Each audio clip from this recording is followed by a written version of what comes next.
देखो सवाल में लिखा हुआ है during annual clearance sale independent department store IDS reduced the prices of a product Z by 20%। एक कंपनी ने क्या किया कि वो जो भी प्रोडक्ट बेचती है ना उसकी उसने सेलिंग प्राइस 20% से कम कर दी। कब? जब उसने कोई क्लियरेंस सेल लगाई थी। 40% of the sale of Z was made during the clearance sale and the profit earned thereon was 25% of cost। Assume कर लो कि कंपनी ने जो है ना वो पूरे साल में 100 यूनिट्स बेचे, तो डेटा के हिसाब से 40% यूनिट्स कब बेचे होंगे? जब सेल लगी हुई है, यानी कि 100 का 40% यानी कि 40 यूनिट्स बेचे होंगे जब सेल लगी हुई है। बाकी 60 यूनिट्स कब बेचे होंगे? जब सेल नहीं लगी हुई है। ठीक है। अच्छा, अब देखो इसने जब जब सेल लगी हुई थी ना तो इसका प्रॉफिट कितना होता? कॉस्ट का 25% होता था।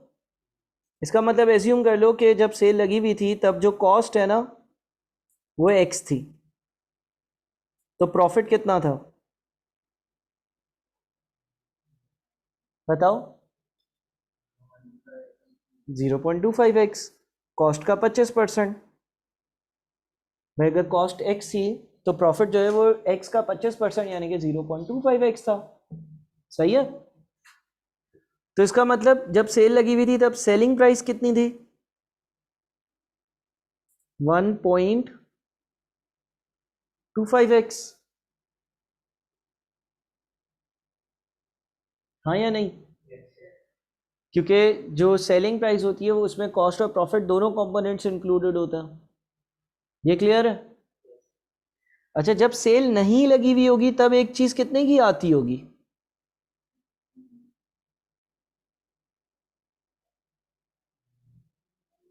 सेल कौन लगाता है? जिसे मैं खरीदता हूँ चीजें वो, या मैं जिसे खरीदते हैं वो सेल लगाता है? मैं लगाऊंगा ना सेल, मेरी दुकान है तो। हाँ यार, selling price minus cost price किसके बराबर होता है? प्रॉफिट के बराबर होता है। तो क्या सेलिंग प्राइस जो है वो प्रॉफिट प्लस कॉस्ट प्राइस के बराबर नहीं होगा?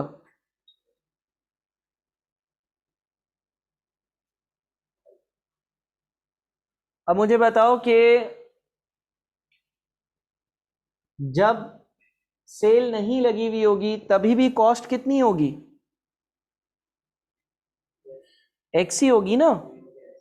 चाहे सेल लगी हुई हो चाहे सेल नहीं लगी हुई हो, मुझे तो चीज एक्स की ही आएगी। अच्छा, उसके बाद फिर सेलिंग प्राइस पर आ जाओ। इसे लिखा हुआ था कि during annual clearance sale independent department store IDS reduce the prices of a product Z by 20%। यानी कि इसने सेल के दौरान जो सेलिंग प्राइस है वो 20% कम करी हुई थी। 40% of the sale of Z was made during the clearance sale and the profit thereon was 25% of cost. Find the profit percentage on cost which IDS earned on product Z during the whole year। जब cell नहीं लगी हुई होगी, जब cell नहीं लगी हुई होगी तब कॉस्ट कितनी होगी? हाँ, 2.45। कॉस्ट तो एक्स होगी ना।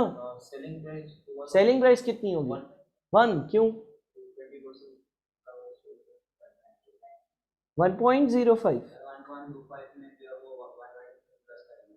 120% प्लस करेंगे। देखो मेरी बात सुनो, सुनो जरा गौर से सुनो, इधर सुनो जरा।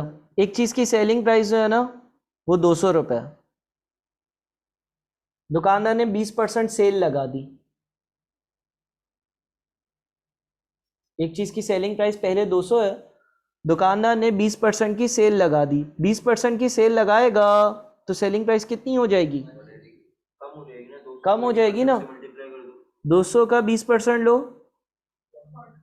40। 40 रुपए से कम हो जाएगी। कितनी हो जाएगी? 160। गौर से सुनना, गौर से सुनना। चीज कितने की थी? 200। दुकानदार ने 20% सेल लगा दी तो 200 का 20% यानी कि 40 रुपये कम कर दिए, 40 रुपये कम कर दिए, तो अब वो एक चीज़ कितने में बेच रहा है? 160 में। अब सेल ख़त्म कर दी, सेल ख़त्म कर दी तो 160 बढ़ेगा 20% से? हाँ, क्या अगर वो सेल ख़त्म करेगा तो अब 160 का 20% बढ़ा देगा? कितना बनता है 160 का 20%? और अब नई सेलिंग प्राइस क्या होगी? ऐसे होगा, ऐसे होगा? नहीं ना, जब तुम 200 को 20% से कम करते हो तो 160 आ जाता है, लेकिन फिर 160 को 20% से बढ़ाओगे तो 200 थोड़ी बनेगा। एक दुकानदार ने 200 रुपये पे 20% सेल लगाई, उसने बोला चलो भाई 160 रुपये 160 रुपये सेल खत्म हुई, उसने बोला अच्छा चलो 160 को 20% से बढ़ाता हूँ, 32 रुपये बढ़ाया, 192 इससे तो हाल साल सेल लगाएगा तो पीछे ही चला जाएगा, माइनस में आ जाएगा किसी दिन। 200 का 20% 40 बनता है, सेल लगाई, फिर जब बढ़ाएगा तो अब वो कम वाले अमाउंट को थोड़ी 20% से बढ़ाएगा, ऐसा नहीं होता है दुनिया में।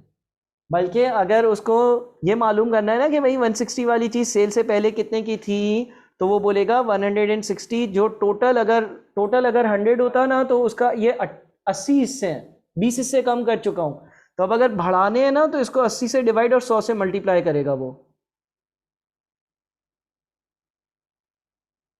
बात समझ में आई? देखो 160 जो है वो 80 हिस्से हैं, अगर ये 100 हिस्से पे खड़ा हुआ था उसने 20 हिस्से कम कर दिया और 80 हिस्से पे खड़ा हुआ है, तब जब बढ़ाएगा तो ये 160 को 80 से डिवाइड कर और फिर 100 से मल्टीप्लाई करेगा। तो इसी तरह से अगर पहले सेलिंग प्राइस 1.25x, ये सेल वाली सेलिंग प्राइस 1.25x है, तो सेल के बगैर वाली सेलिंग प्राइस कैसे आएगी?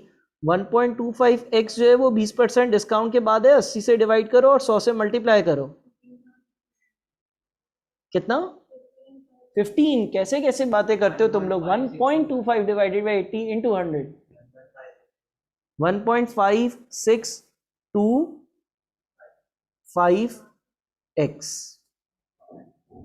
यानी कि जब सेल नहीं लगी हुई थी ना तब एक चीज 1.5625x की थी, x रुपीस कॉस्ट थी, तो प्रॉफिट कितना था? प्रॉफिट कैसे आता है? 1.5625x माइनस x, प्रॉफिट एक यूनिट पर कितना था? 0.5625x। जब सेल नहीं लगी हुई होती है तो ये प्रॉफिट होता है, सेल लगी हुई होती है तो वो प्रॉफिट होता है।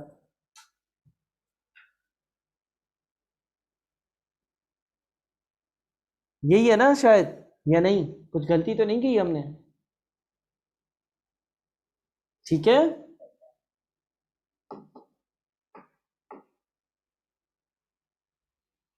अब उससे बोला find the profit percentage on cost which IDS earn on product Z during the whole year, यानी कि पूरे साल में जितना भी इसने प्रॉफिट कमाया डिवाइडेड बाय पूरे साल में जितनी भी कॉस्ट थी मल्टीप्लाइड बाय 100%।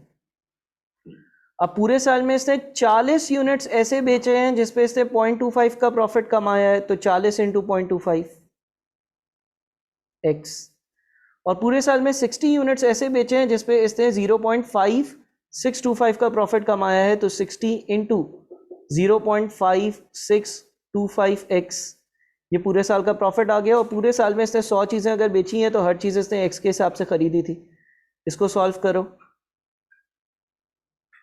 40 इंटू 0.25 देना, कैलकुलेटर देना, 40 इंटू 0.25 प्लस 60 इंटू 0.5625, ठीक है ना? और x से x कैंसिल होगा, 43.75x upon 100x multiplied by 100%, x से x कैंसिल होगा, 43.75% आंसर आएगा। चेक कर लो अब।